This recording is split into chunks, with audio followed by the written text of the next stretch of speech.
ঢাকাই সিনেমার সুপারস্টার শাকিব খান এবার বড় পর্দায় আসছেন প্রিন্স হয়ে। ছবির নায়িকা কে হচ্ছেন এ নিয়ে টানা কয়েকদিন ধরে ছিল নানা জল্পনা। শেষ পর্যন্ত সেই জল্পনার শেষ টানল প্রযোজক প্রতিষ্ঠান। জানা গেল কে হচ্ছেন শাকিবের প্রিন্সের নায়িকা হিসেবে নাম ঘোষণা করা হয়েছে অভিনেত্রী তাসনিয়া ফারিনের। ঢাকাই চলচ্চিত্রের এই অভিনেত্রী জানালেন, শাকিব খানের সঙ্গে কাজ করার জন্য তিনিও বেশ আগ্রহী ছিলেন। প্রযোজনা করছে creative land films.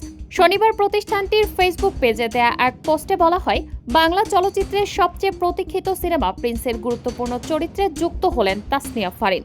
Creative land ফিল্মসের সঙ্গে শুরু হলো তার নতুন পথচলা, একটি সম্ভাবনাময় নতুন অধ্যায়ের সূচনা। পোস্টটি নিজের ফেসবুকে শেয়ার করে ফারিন লেখেন, হৃদয় ভরা ভালোবাসা প্রিন্স সিনেমার জন্য আমি সম্পূর্ণ প্রস্তুত। এর আগে প্রতিষ্ঠানটি জানিয়েছিল, শাকিবের বিপরীতে কলকাতা থেকে থাকবেন রুক্মিণী মৈত্র ও ইথিকা পালক। পরিচালক আবু হায়াত মাহমুদের পরিচালনায় আগামী ঈদেই মুক্তি পেতে পারে প্রিন্স। 90 দশকের ঢাকার অপরাধ জগৎকে কেন্দ্র করে গড়ে উঠেছে এর চিত্রনাট্য। সেখানে উঠে আসবে সেই সময়কার অন্ধকার দুনিয়ার গল্প।